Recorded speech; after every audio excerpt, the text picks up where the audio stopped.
Welcome to the Jali podcast. I'm your host, Melyssa Barrett.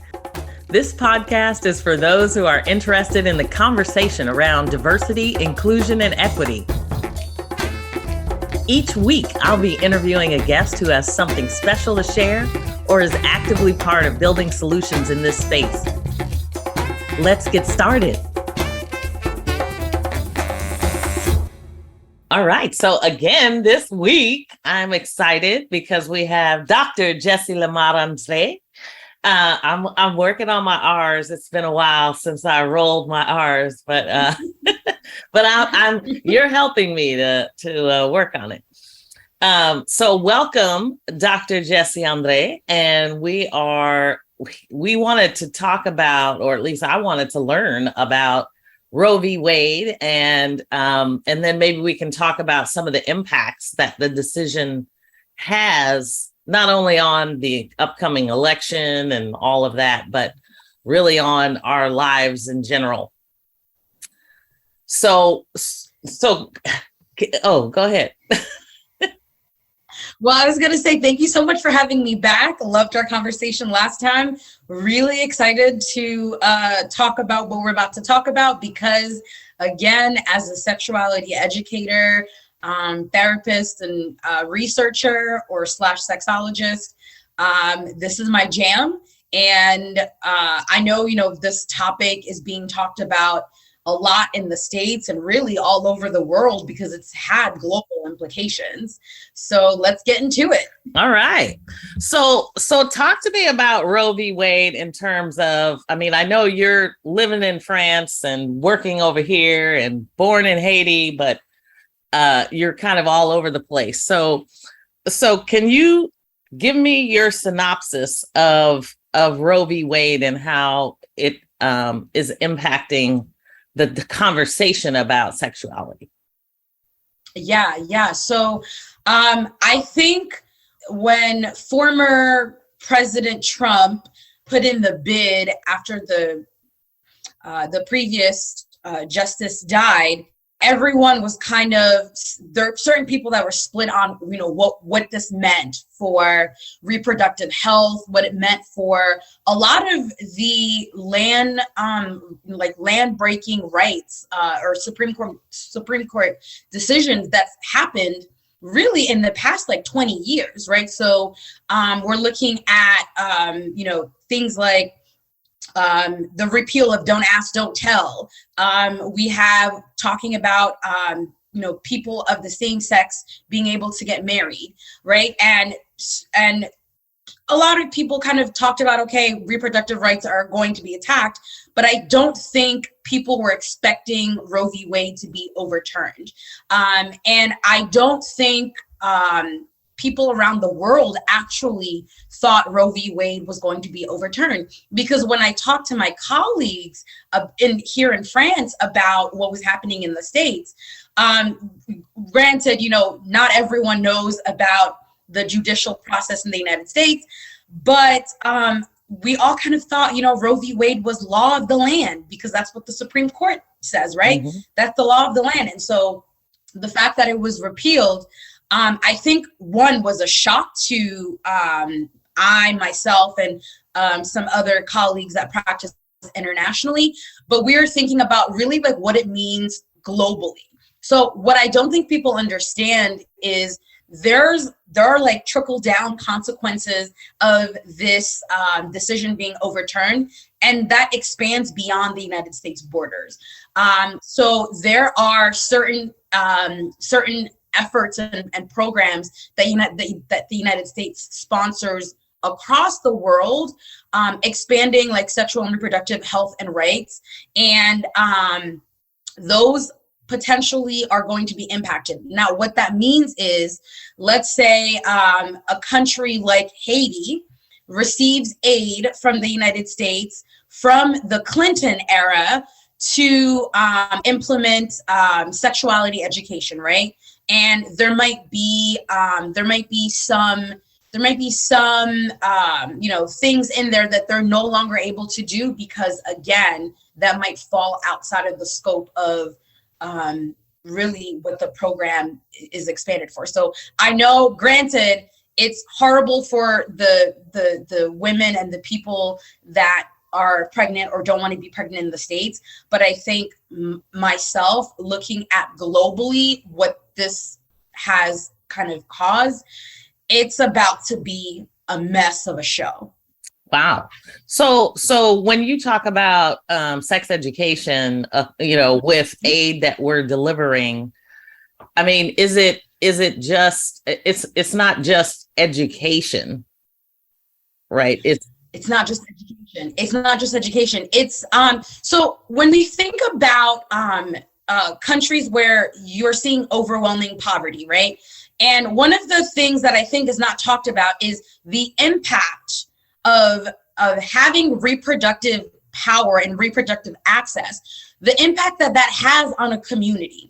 In communities where we see vast differences of socioeconomic resources, right? These are women and communities that are entrenched in poverty and will remain in poverty because women do not have access to education. They don't have access to reproductive care and things that might say, okay, I don't want to have a child now, because what happens when you have a child? You essentially then are responsible for your life and another life. Women in countries that are developing, right? What the research is showing and what these women are telling us themselves is, I started having children, and because I was married, I kept having children, and therefore kind of like continuing that cycle of poverty. So what we see here is the access to, like, the key to lifting women out of poverty, lifting communities out of poverty is, one, providing women with education and people having the right to reproductive freedom and autonomy. That means having a child when you want to and when you feel like you're prepared to, both mentally, emotionally, physically, and most importantly, economically. Yeah, wow. That's powerful. Because I think one of the things that, I think a lot here, the messaging is all around abortion.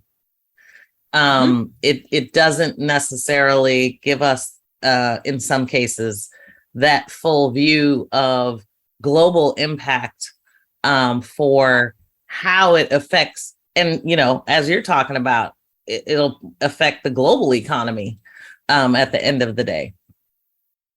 Yeah, and so it's quite interesting because even if you don't want to think, even if you're saying, okay, let's look within our backyard, right?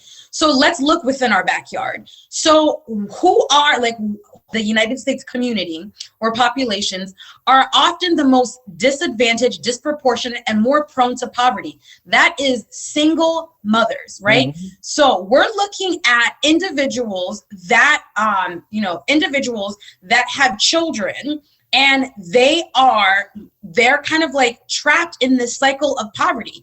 And that's not to say that all single mothers are going to be trapped in the cycle of poverty, but what we're looking at, the single mothers that are reporting to be lower on the socioeconomic scale, we're looking at the level of education attainment. We're looking at the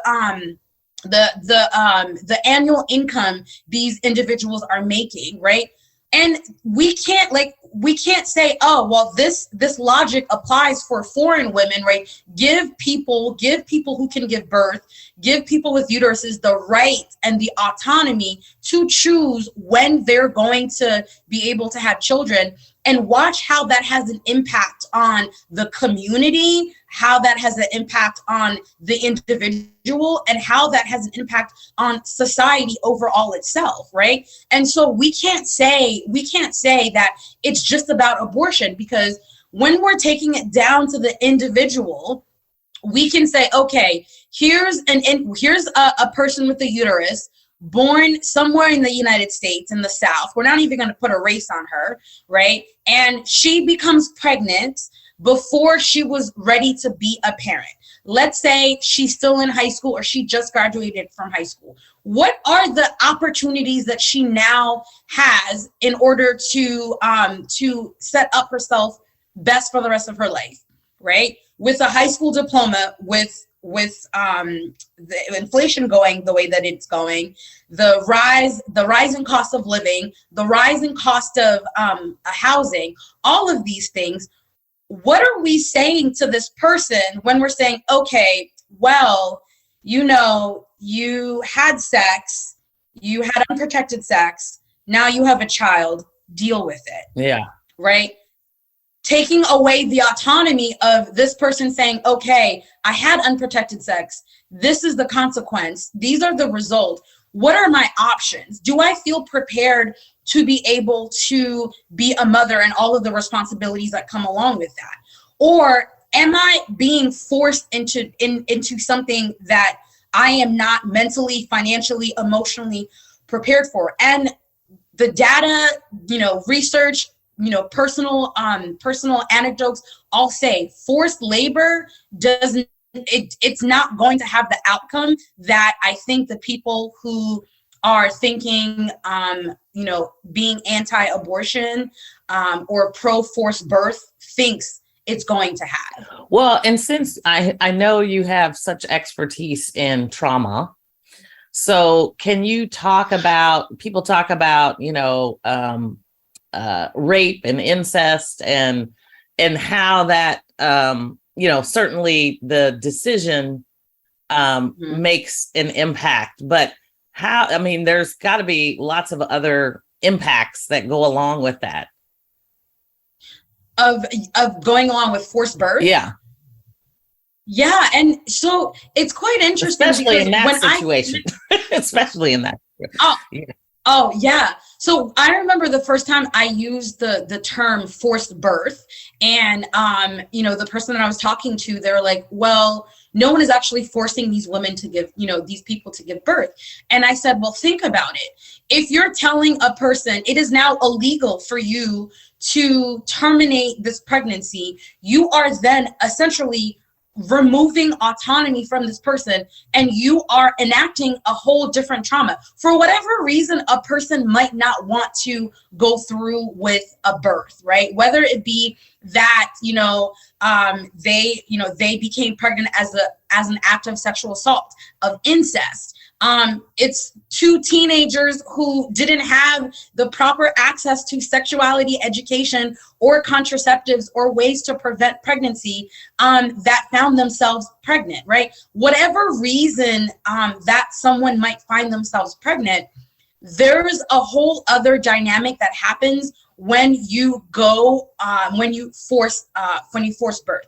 So a perfect example I have of that, of kind of like, of how something innocuous as, well, you know, life begins of conception, and, you know, it's a crime to essentially have a termination. So as you know, I'm a psychotherapist, and I had a woman that I was working with that I had no idea that she was pregnant. And so she was pregnant, and so she disclosed to me that she was pregnant, and she was in her last trimester. And she explained to me how she lived in fear her entire pregnancy, had wanted to have an abortion, but she was underage. And so I believe she got pregnant. She discovered that she was pregnant when she was 17, and schizophrenia being presenting in someone under the age of under 20 is quite rare enough. So the fact that, you know, you had this teenager who's going through all of the things teenagers go through, on top of being diagnosed with this, you know, huge monumental mental health diagnosis, on top of finding out that, you know, she was pregnant. So her parents did not want her to have have an abortion. So she found out that she was pregnant at 17, and she was literally counting down the days until she was 18 to be able to have an abortion. But by the time she was able to access the abortion, it was already in the third trimester. So this person essentially lived in terror, and she was institutionalized for 5.5 months of her pregnancy, because she was suffering from auditory hallucinations, visual hallucinations. Like it was so bad that her parents had to hospitalize her, right? And so take all of the things that I just said into consideration. You have a young person, you have someone who has a mental health diagnosis, and you have someone that's being forced to go through pregnancy and being institutionalized. So there's like 5 different traumas happening here. But when I saw her later on after she had given birth, the only thing that she kept talking about was the fact that she was so resentful at the fact that she had to go through this pregnancy, not because, she hated, the child that she gave birth to, but because of the guilt of what she had experienced during her pregnancy and all of the genetic predispositions that she now was worried that she had passed down to her child. The fear that she lived through, like all of these things. These are some things I think people don't take into consideration when we're thinking about really what does it mean when you're actually forcing someone to go to give birth or go through a pregnancy. And you might not have like an extreme situation like that, but just the aspect, anyone who's been pregnant will tell you pregnancy is like no joke. And it's not a disease, it's not an emergency, but it's also not something to kind of minimize or say, just rub some dirt on it, you'll get through it. There should be a dignity and autonomy that is recognized with this. And so what happens when we essentially tell people, you don't have that anymore? You got pregnant, you got to see it through. Yeah, well, that's what's happening today, right? So people are now either flooding to different states in order to do it here in the U.S., or they are, I was reading an article the other day, and it was talking about how there was a woman who was having, she was having some sort of medical situation, but the doctor had to go call a lawyer before they could figure out what to do.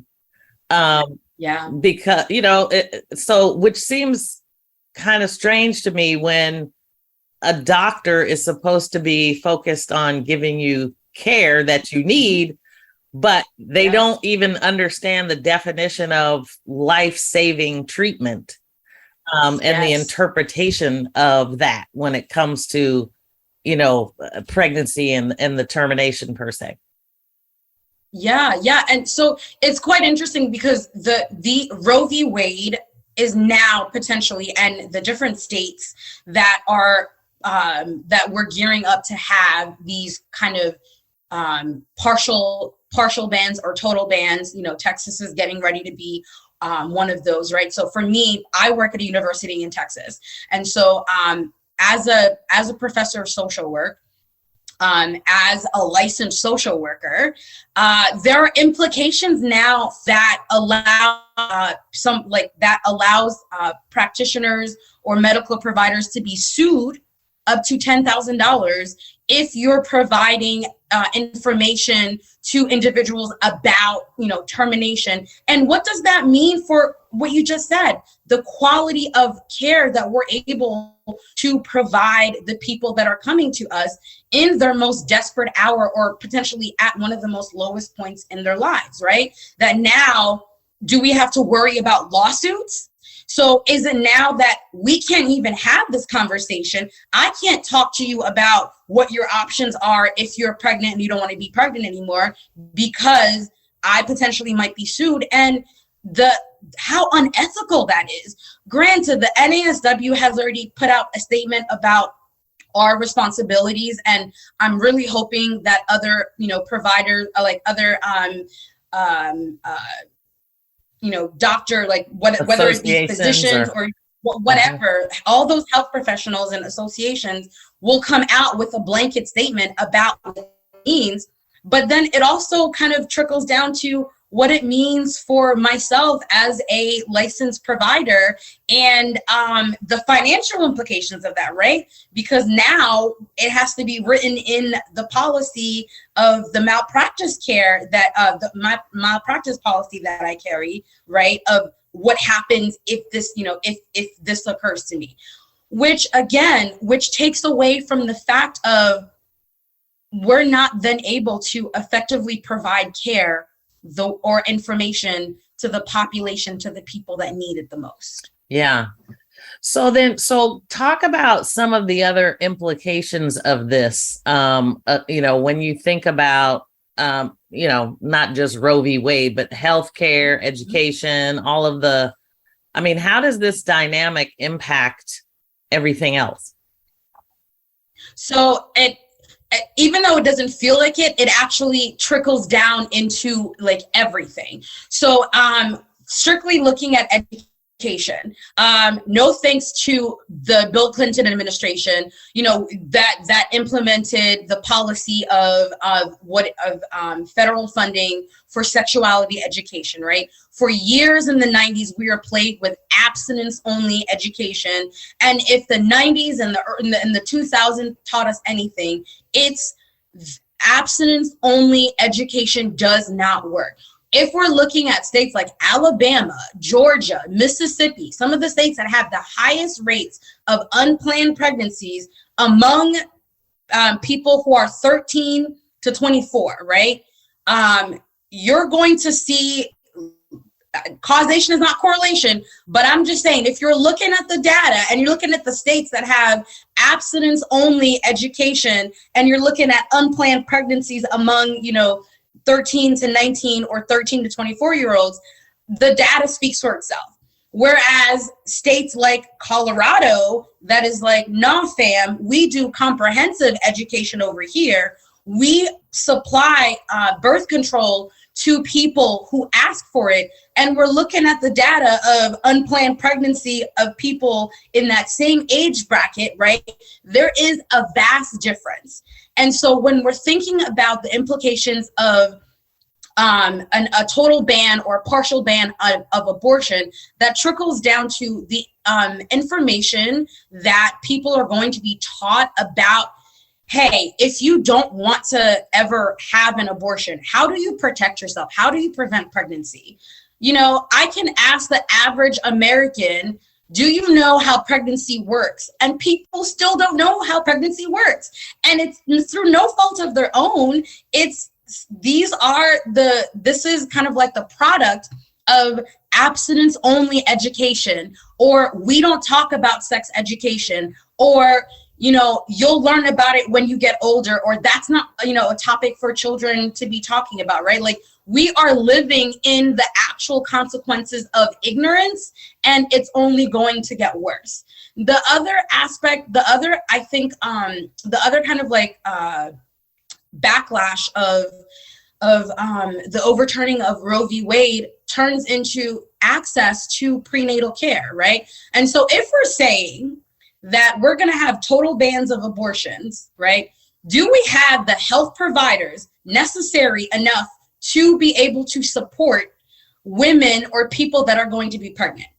For example, I was watching this documentary, and there's it blanks on me now, this county in Georgia where someone who was pregnant, she talks about driving an hour and a half both ways to go to her prenatal appointment because there are no OBs near her, right? And so when we're talking about what happens, like what's the consequences of, not having access to prenatal care, right? It's people being pregnant and not having access to care, or feeling like, oh, I can't afford it, and so foregoing it.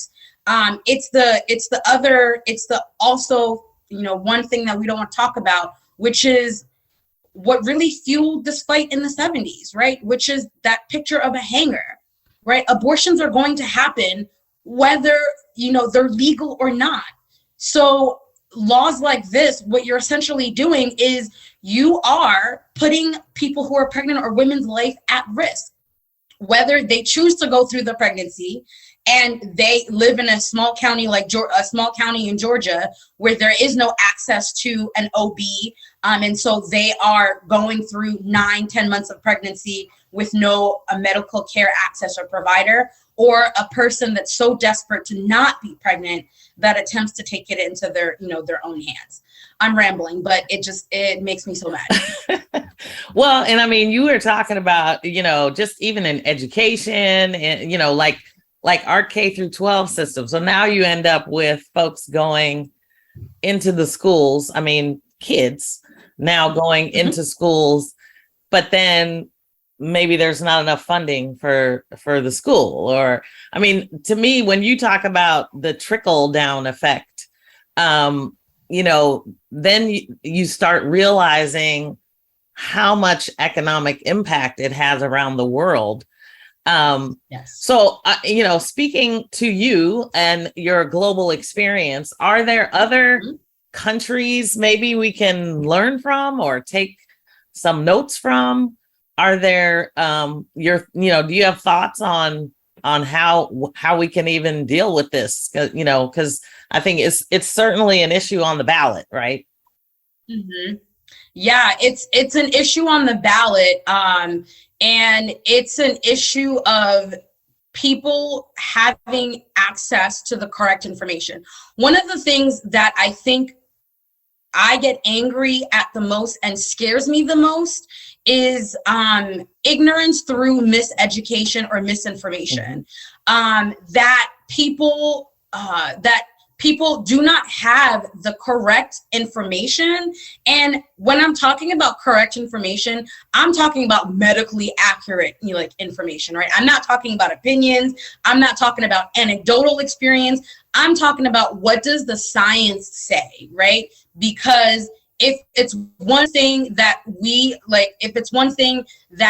can look to is we can look to data, we can look to science to point us to the way. And the fact that some people are existing on medically inaccurate information that is fueled by personal dogma, religion, biases, right? All of these things. And that's not being addressed when they go to the polls. Yeah. And for me, I think that's the thing that scares me the most, because again, I think when people kind of get to see the scope of how Roe v. Wade does not just impact women or does not just impact people who are pregnant, it's going to impact children. It's going to impact the children that are already in existence, right? The over 500,000 children in foster care that are struggling to find homes and forever families, how it's going to impact men and, secondary care providers, right? It's not just if you have a uterus that you have to worry about this. And there's this fascination with countries like Norway and Denmark and how, those are kind of the happiest countries in the world. And if we're looking at how that society is set up, of why you have low rates of suicide, why you have low rates of unemployment, why you have low rates of planned termination, right? And we have to kind of look at how that society is set up. One, they have universal health care, and that's a given, but I don't know if the United States is ready to have the conversation of universal health care. But countries like Denmark, Sweden, Norway, they're not looking to say, hey, you're pregnant. No, you have to stay pregnant, right? I highly doubt the United States can develop into a society close to Denmark, Sweden, Norway, where we are seeing some of the lowest rates of abortions, right? But in order for us to get there, we actually have to apply some of the political and societal views that help those societies be what they are. Yeah. I hope that makes sense. Let's pause for a moment. We'll be right back.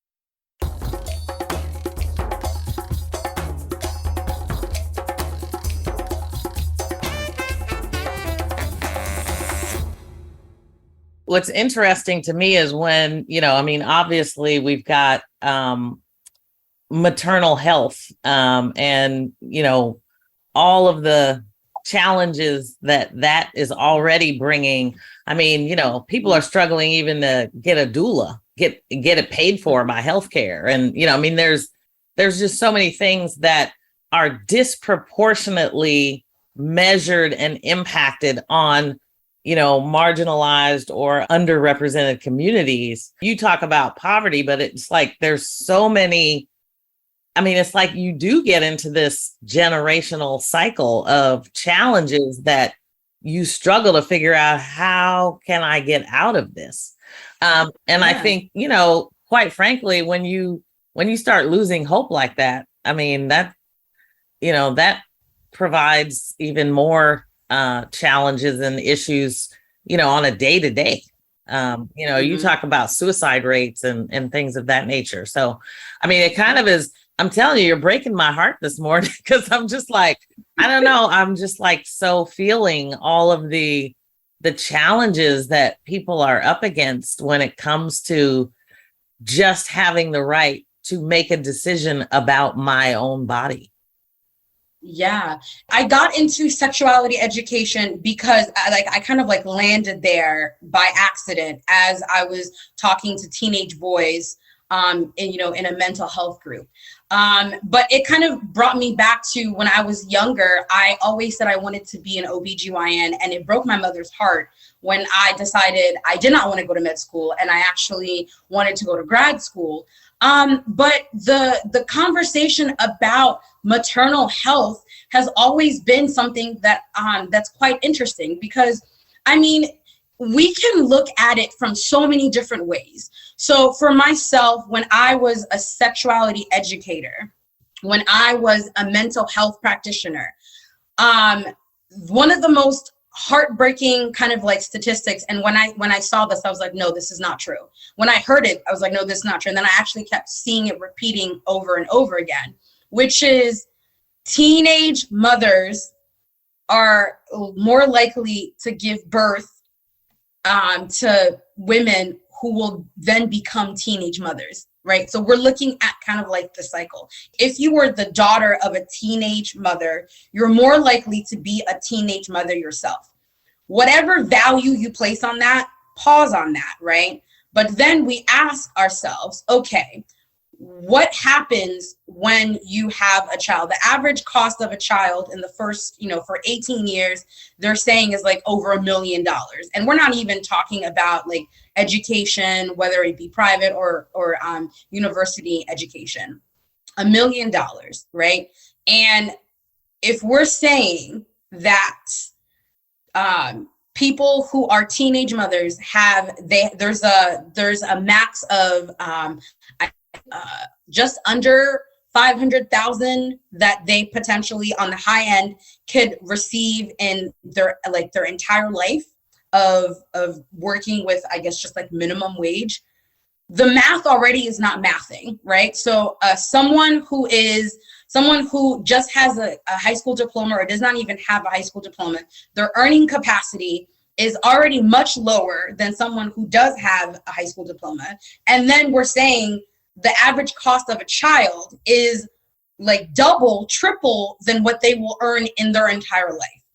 It doesn't make sense. And then we look at race, right? And then we just kind of like trickle down and we get to the baser of it all. And this is something that I've seen being talked about in Congress, which is maternal health, right? And the disproportionate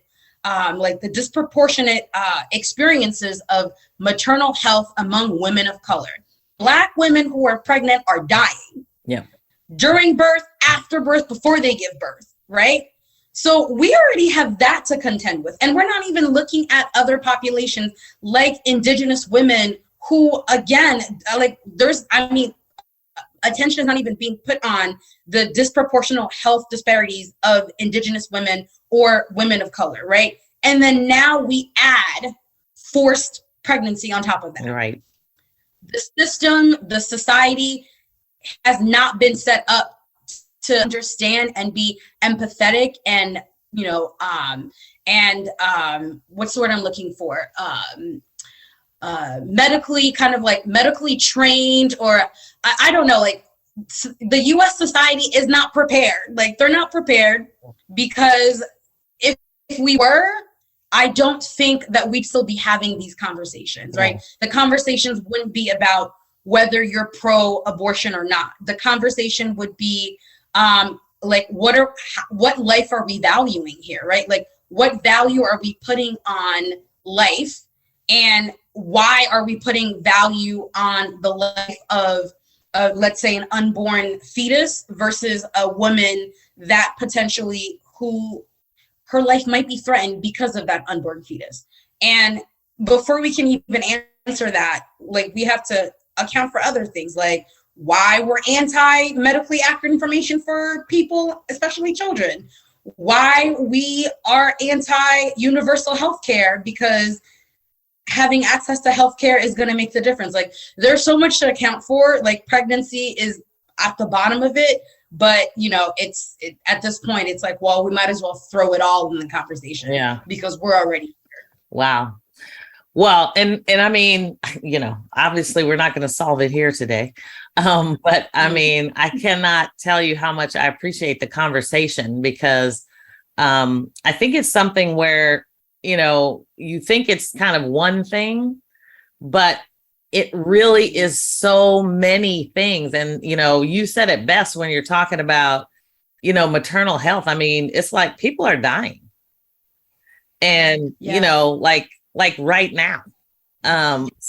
There's, I mean, it's just, I don't know, it's heartbreaking to me when you start thinking about, all of the things that are happening, and how we need to take a real look at our society, our beliefs, our biases, and really figure out how we expect to live long term, generationally. I mean, it's like, what are we leaving? What legacy are we leaving as we depart this place? Yeah, absolutely. And, the elections are coming, and, if anyone is listening to me, or, interested in this topic, whatever you feel about pregnancy or forced pregnancy, you have to ask yourself, where you stand on the legacy that is being left behind. And so this is for me where being an educator comes into play, because again, the states that I mentioned, Colorado versus, let's say, Mississippi or Alabama. So let's look at education, right? Are you living in a state where it's illegal or against the law for someone like myself, a sexuality educator, to come in and provide medically accurate, age-appropriate information regarding sexual health, right? And when I say age-appropriate, that's what I mean. I mean age-appropriate. I get the question asked all the time, like, when's the right time to talk to my kid about sex? I say when they start asking about it. But they're like, but Dr. Andrè, like, my 5-year-old or my 4-year-old asked me where babies come from. And I say, you can give a 4-year-old medically accurate, age-appropriate information about where babies come from in a way that is honest, accurate, and you add to that information as you get older, right? And I liken it to, like, when you're in kindergarten, you learn your alphabets. That's the stepping blocks that you need to be able to read, the apple is red in the first grade, right? So you have to have the basic foundation blocks in order to kind of grow. And that's what sexuality education should be. It should be 5-year-olds or kindergartens learning about what appropriate consent is, right? Who is allowed to touch their body? What are their body part names, right? Having that information and having that being ingrained and woven into our children's curricula, having it be ingrained and woven into our society, right? So that by the time someone gets to the point where they want to engage or initiate sex, that pregnancy doesn't happen as a consequence of sex, right? Pregnancy happens because this is what was planned. More often than not, the people within the age bracket of 13 to 19 getting pregnant, they're not meaning to do it on purpose. So can we give them the information to help protect themselves? Can we give them the information to help them make a decision? And surprise, surprise, what Colorado also taught us is by teaching kids medically accurate sex education, it's actually delaying when they want to start having sex. So it's not doing what people think it's going to be doing, right? Which is, if we talk about sex, these kids are going to want to do it. Right. Newsflash, we have 8-year-olds watching pornography, 8-year-olds having access to pornography, right? Our young children are engaging with sex in a way that, with an ease that our generation, older generation, have never seen before. Remaining in willful ignorance, hiding this information from them, is going to elicit a society of people who don't have any autonomy, who has things happen to them. And a child should never be a consequence. A child is a blessing. A child is a gift. And a child should be welcomed into the world knowing that they were chosen to be here, not forced to be here as a consequence of being here, right? And this is where education comes from. So when you're going to the votes, when you're going to the ballot this November 6th or this voting Tuesday, and it's at every level, right? We need to start voting at every level. Looking in the township, voting in to see what kind of sex education is being offered here. Are the people on the council, are they saying, no, we can't have medically accurate, comprehensive sexuality education? Are we having state laws that are saying we refuse to only have abstinence-only education? States like, hint, hint, hint, Alabama, where I can't say condom or penis, or I can't say certain words talking, when I'm delivering sexuality information, that is not going to help help the problem of not having unplanned pregnancies, which is going to reduce termination, right? And so here's the trickle down effect, or the big picture. If we want to reduce termination, we need to look at what kind of sexuality education, people are getting. If they don't have access or means or ways or, information to protect themselves, we are going to keep having the cycle of people that don't have the information. And so, they're not able to protect themselves the way that they need to or want to or have the right to. Wow. I rambled. Sorry. No. Again, passionate. I think what's so important there, have the right to, because that's really what we're talking about as human rights. Yeah. So we could go on and on and on, but but I will probably, that was a good note to end on, I think, because, as people think about their own human rights, I think we want to make sure that you have the ability to make a decision for yourself. Certainly people have the right to make a decision for who they vote for, how they vote. I love your process on, look at the local level, see what are your, whether it be your city council, your county supervisors, whatever they're called in your area. So it's so important. So thank you. Yeah. Thank you, Dr. Andrè, for giving us your perspective, because I think I just think a lot of people have questions about, kind of how it impacts. And so hopefully there are folks that are listening that maybe Dr. Andrè gave you some food for thought. Yes. And if depending on what state folks live in, there are organizations that have existed, and hopefully will continue to exist to, help, give the information, to help with providing the resource, or point you to where, to get those resources. But again, the question here is autonomy, and we are fighting for like everyone's autonomy, and there's a personal responsibility that starts with, and that starts at the ballots.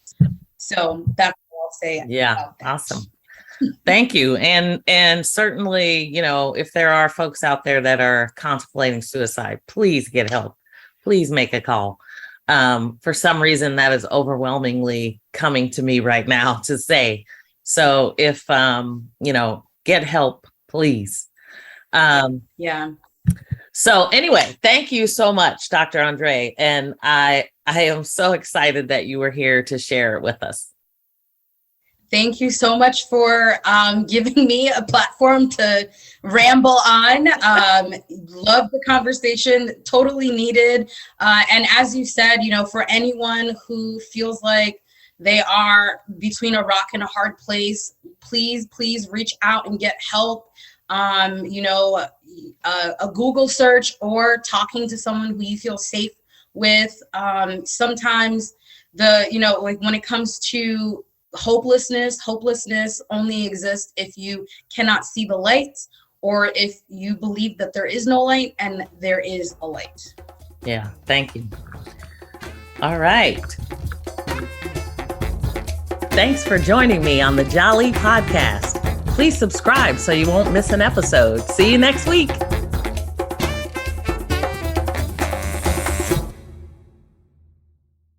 This podcast is a part of the C-Suite Radio Network.